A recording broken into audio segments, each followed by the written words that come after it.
Bonjour à tous et bienvenue dans Et si on avançait, le podcast qui te tire vers le haut. Ici Marielle, comme d'habitude pour t'aider à t'organiser et à ne plus procrastiner pour pouvoir enfin passer à l'action et réaliser tes projets.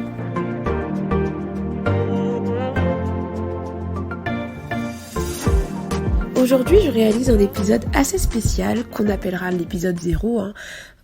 Disant bien qu'entre parenthèses, il y en a déjà 5 qui sont déjà publiés sur la transition entre l'année 2018 et l'année 2019. Mais bon, on va juste mettre ça entre parenthèses et définir du coup un épisode 0 pour tout simplement commencer par le commencement.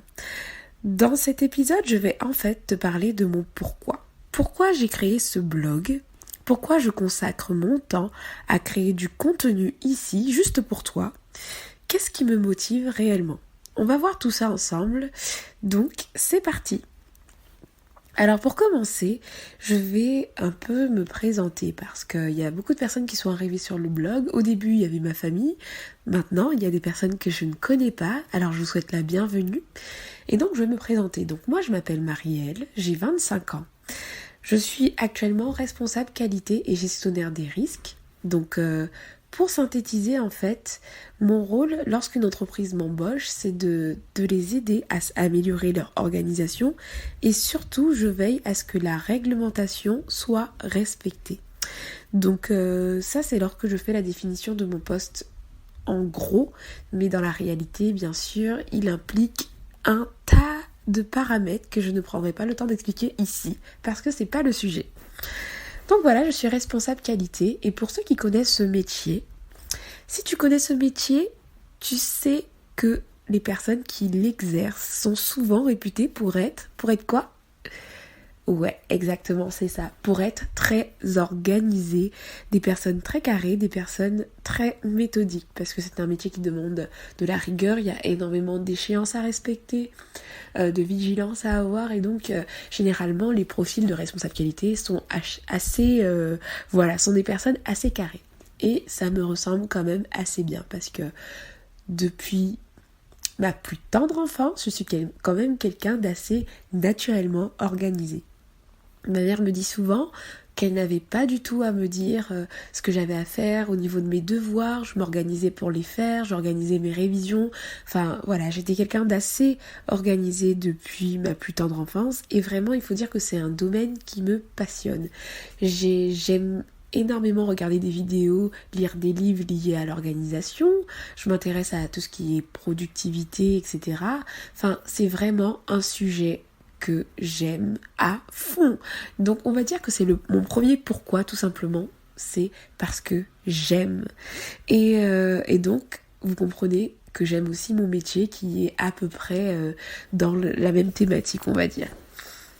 Et donc là je vous ai expliqué mon premier pourquoi, c'est parce que j'aime l'organisation, j'aime la productivité, j'aime me documenter à ce sujet, etc. Mais bon, vous allez comprendre tout de suite que ce n'est pas ma seule motivation, juste pour me faire plaisir, etc. En fait, à la fin de l'année 2016, je me suis rendu compte de quelque chose. Professionnellement, je suis quelqu'un de très active, j'ai atteint mes objectifs, je respecte les échéances qu'on me donne, voilà. Je suis quand même quelqu'un d'assez efficace, pour le moment en tout cas. Et pendant l'année 2016, je me suis rendu compte que personnellement, ce n'était pas exactement le même bilan que je faisais au niveau personnel. Tout simplement parce que je me suis rendu compte que je n'avançais pas vraiment sur tout ce qui me concernait moi en dehors du travail. Je pense que vous venez de comprendre peut-être ma problématique, en tout cas celle que j'avais il y a quelque temps, c'est que j'étais en fait une princesse de la productivité au travail et la reine de la procrastination dans ma vie personnelle. Et quand je me suis rendu compte de ça, ça a vraiment été un déclic. En fait, je me suis rendu compte que je mettais dans ma vie au quotidien assez facilement de côté des choses qui me tenaient à cœur. En fait, je n'allais pas au bout des choses et pour tout ce qui est échéance, voilà, au niveau des papiers, payer les impôts, je suis au taquet, mais pour tout ce qui est projets qui me tiennent à cœur, envie. Par exemple, j'avais envie de bloguer depuis longtemps en fait. J'aime écrire, j'aime partager, mais je ne l'ai jamais fait en fait. Je mettais tout le temps ça de côté. Mes objectifs personnels au niveau de ma santé. Voilà, tout ça je procrastinais. Je procrastinais tout ce qui était vraiment finalement essentiel pour moi et je donnais la priorité soit au projet des autres ou soit au projet de mon travail. Et donc quand j'ai eu ce déclic, je me suis dit mais non, je peux pas rester autant en décalage. Être super efficace au travail et être autant peu productive dans ma vie quoi. Et donc ça a été le gros déclic. Je pense que tu vois tout à fait ce que je veux dire parce que beaucoup de personnes autour de moi en souffrent également de la procrastination. On a cette fâcheuse tendance à avoir cette facilité en fait à remettre les choses au lendemain alors qu'on peut les faire aujourd'hui. C'est quelque chose de très courant, d'autant plus qu'on est dans une génération hyper connectée, une génération où la distraction est à portée de main. Maintenant avec nos téléphones portables, on peut avoir énormément d'applications, on peut s'amuser, on a les réseaux sociaux, on a pas mal de choses qui font que on peut être distrait assez facilement et donc lorsqu'on finit une journée de travail, vous le savez comme moi, on n'a pas envie en fait en rentrant à la maison de travailler même sur un projet qu'on aime beaucoup. C'est pas forcément facile en fait de se lancer dedans. On va peut-être préférer regarder une petite série Netflix tranquillement, scroller notre feed Instagram, aller papoter sur Facebook et sur WhatsApp, enfin faire un tas de choses sans forcément de valeur ajoutée. Alors, je tiens à préciser quelque chose, je ne suis pas du tout contre toutes ces choses-là. Je ne suis pas du tout contre toutes ces choses-là, je les utilise moi-même, je suis sur WhatsApp, je suis sur Instagram, plus trop Facebook puisque je suis plus trop en phase, mais bon ça c'est une parenthèse, mais j'utilise quand même tous ces outils-là. Mais j'ai compris en fait que je devais les utiliser en fait plus sagement parce qu'ils me prenaient pas mal de temps. Où était passé tout le temps que j'avais de libre pendant toutes ces années en fait? Qu'est-ce que j'ai fait de ce temps libre? Puisque vu que je n'ai pas atteint mes objectifs, je me suis posé la question de ce que j'en avais fait. Et ben le bilan il est simple, Netflix, Instagram, voilà. Bon, allez, j'ai quand même passé des temps de qualité avec ma famille, avec mon mari, avec ma belle famille, avec ma famille à moi. Donc oui, il y a des temps de qualité qui se font, mais ce qu'il en est, c'est que je n'avais pas avancé en fait sur des choses qui me tenaient à cœur.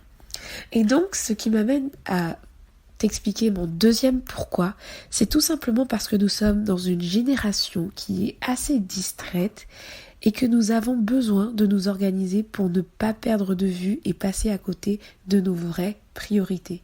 Ça, c'est vraiment le pourquoi qui est fort sur mon cœur, que j'ai vraiment à cœur en fait à travers de ce blog de partager en fait des astuces, des clés, de déclencher en fait des prises de conscience pour que le temps qu'on a en notre possession, ces 24 heures par jour, toutes ces secondes que nous avons en notre possession, que nous sachions en fait, que nous puissions les considérer et les utiliser en fait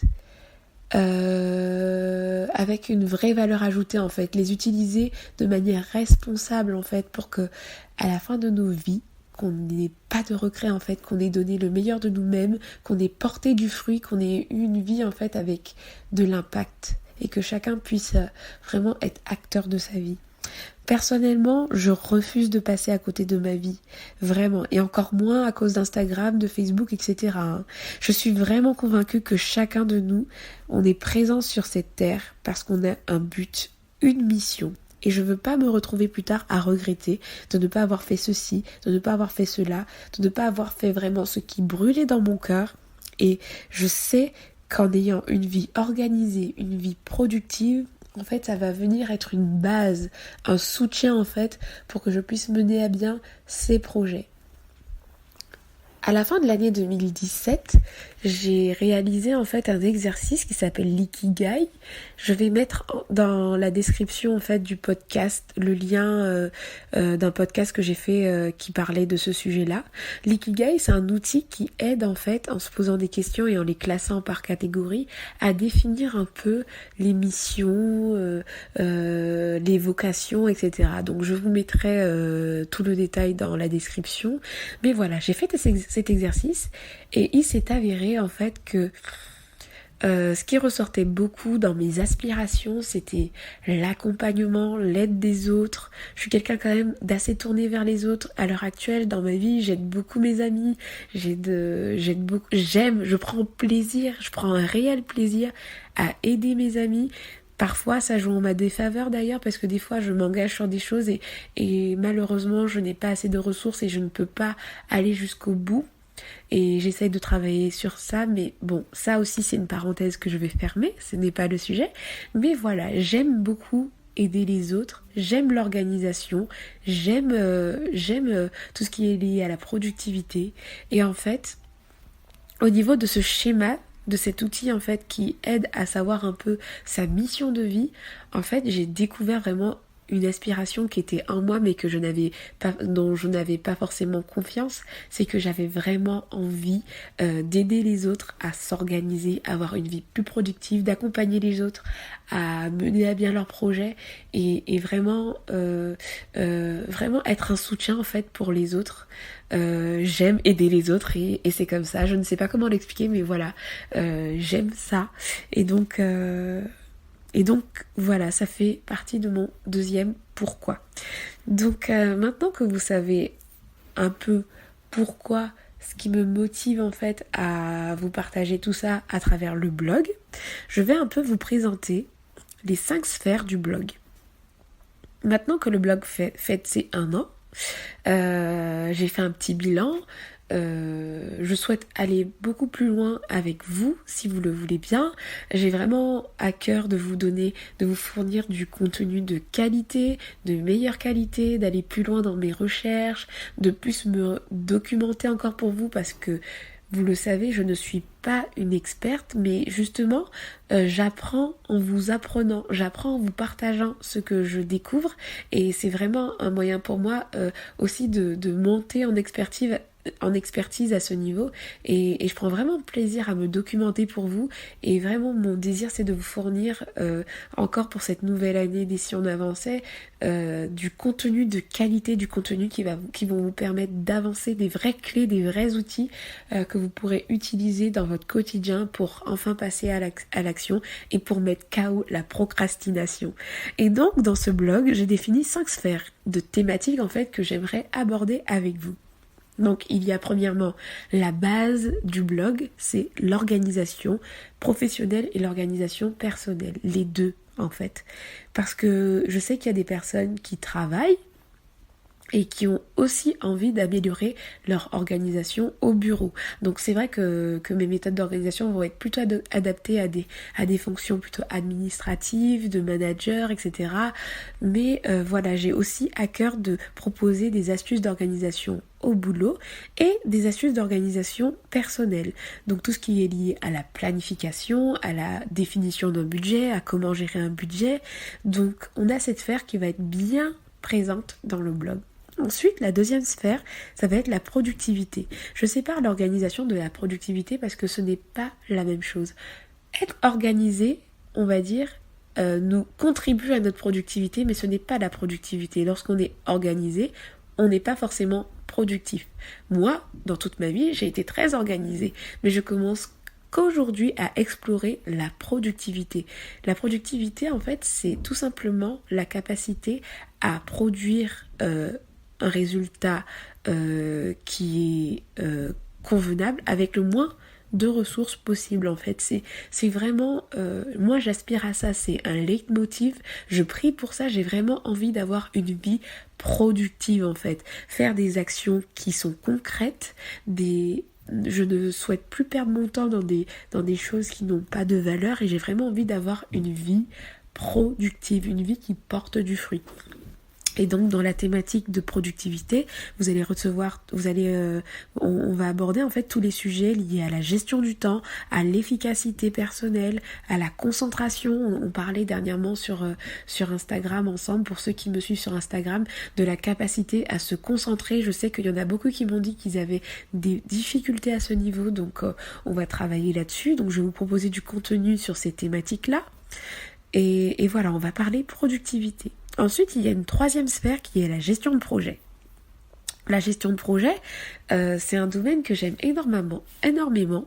C'était une matière que j'avais lors de mon master et en fait, dans mon blog, je ne peux pas parler d'entrepreneuriat puisque moi-même, je n'ai rien d'entrepris en tant que...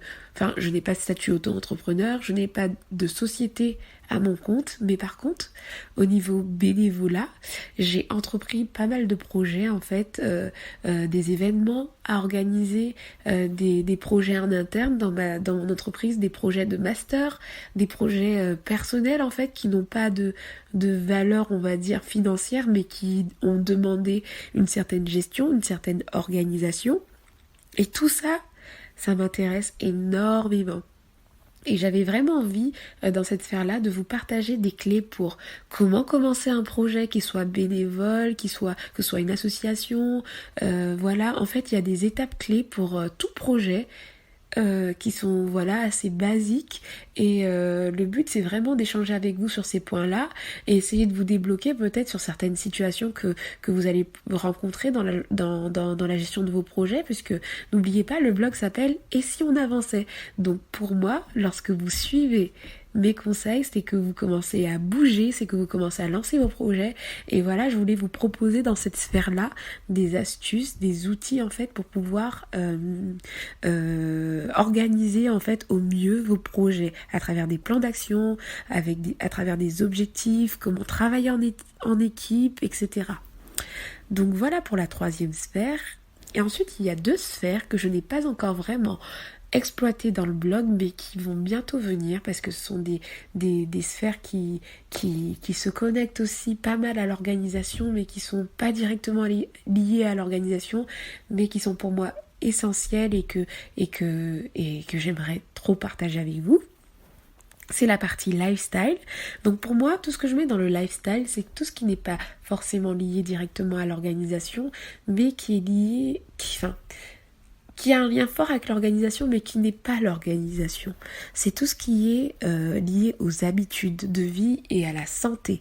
Par exemple, le sport, l'alimentation. Ce sont des sujets que j'aimerais aborder avec vous parce que je me suis rendu compte depuis mon petit cheminement, là, depuis que je me documente pour vous, que je me renseigne vraiment sur la productivité et l'organisation, je me rends compte que ces points sont intimement lié à l'organisation et à la productivité. Être en bonne santé, avoir une alimentation saine, faire du sport, tout ça est lié en fait. Alors, je n'excelle pas du tout dans ce domaine, mais et donc je ne me positionnerai jamais bien sûr en tant qu'experte en alimentation, en tant qu'experte en sport, en activité physique, mais ce que je peux faire, c'est toutefois avec vous, se challenger, se donner des objectifs, essayer ensemble d'avancer à ce niveau-là, surtout que je sais que beaucoup d'entre nous avons des difficultés à ce niveau. Alors si on peut avancer ensemble sur ces objectifs-là, moi je suis là pour vous aider, je suis là pour avancer avec vous et vous entraîner avec moi. Donc voilà pour la partie lifestyle. Aussi je voulais préciser, parce que tout ce que je fais ici est basé en particulier sur mes valeurs. Je ne vais jamais vous présenter des choses qui ne sont pas en phase avec mes valeurs. Et l'une des valeurs fortes qui est présente sur mon blog et qui est présente en moi, parce qu'elle fait partie de moi, c'est ma foi en fait. Je suis motivée en fait pour vous partager tout ça, parce qu'aussi j'ai été encouragée en fait par des valeurs liées à ma foi en fait, qui m'encouragent aussi à m'organiser, qui m'encourage à partager, à aider les autres, à encourager les autres, et tout ça est l'essence même de mes valeurs. Et donc ici tu n'entendras jamais, je pense, sur le blog des choses qui sont à l'encontre de mes valeurs en fait, à l'encontre de mes principes. Donc pour la partie lifestyle, je voulais le préciser puisque voilà, moi je crois en Dieu, donc je ne te parlerai peut-être pas de l'univers en fait, parce que pour moi Dieu existe. Et donc je ne serai pas amenée à te parler d'autres choses qui seraient à l'encontre de ça. Donc voilà. Ensuite, il y a la 5e sphère que je n'ai pas du tout développée encore, c'est tout ce qui est développement. Alors je m'arrête à développement, je ne rajoute pas le personnel et c'est fait exprès. Parce que pour moi, le mot développement veut déjà dire pas mal de choses, il est lourd de sens et il me suffit. Le côté développement personnel donne un effet un peu trop auto-centré. Et c'est pas cet effet-là que je veux donner en fait, puisque moi je veux t'encourager à t'organiser, je veux t'encourager à être plus productif, t'encourager à t'aimer, t'encourager à croire en tes projets, t'encourager à te lancer, mais dans un seul but, c'est d'impacter en fait les autres. Pour moi, tout ce qu'on fait est tourné vers l'autre en fait. Je ne peux pas, ça fait partie de mes valeurs, de mes principes et tout ce que je vais t'encourager à faire en fait, c'est d'aller dans ta mission de vie, d'aller dans ce que tu es appelé à faire, mais pour impacter positivement les autres. Je pense que chacun de nous est la réponse à un besoin que quelqu'un a. Et je pense qu'on peut être utile à ça en fait. Et donc, dans cette partie développement, on va parler de tout ce qui est état d'esprit, comment avoir un état d'esprit positif, arrêter de voir le négatif partout, comment on peut avoir de l'estime de soi, parce que moi aussi j'en souffre, hein. J'étais quelqu'un, j'ai très peu confiance en moi, même si d'apparence je peux paraître pour mon entourage quelqu'un de très accessible, de très sociable, etc. Mais voilà, en fait c'est pour aborder des sujets un peu plus profonds, un peu plus, je saurais pas définir, mais voilà, des sujets un peu plus profonds liés à la vision et à l'état d'esprit tout simplement. Et je l'ai appelé développement tout court. Donc voilà pour les 5 sphères. J'espère maintenant que la vision du blog pour toi est un peu plus claire. Je te souhaite la bienvenue, toi qui arrives encore. Je te remercie de m'avoir écouté jusqu'à maintenant. Donc en ce qui concerne les podcasts, j'en ferai de plus en plus régulièrement. Donc vous serez tenu informé, surtout via la page Instagram. C'est par cette page-là que je communique beaucoup. Sinon, vous pouvez aussi vous inscrire à la newsletter qui est à travers le blog. Vous vous connectez et vous rentrez votre adresse mail dans la rubrique attitrée. Et voilà, sinon pour le podcast, vous le retrouvez sur toutes vos plateformes de streaming. Vous pouvez me retrouver sur Spotify, sur iTunes ou encore sur toutes les applications de podcast sur Android. Donc restez connectés, voilà, il va y avoir plein de bonnes choses à venir et je vous dis à très bientôt pour un autre épisode.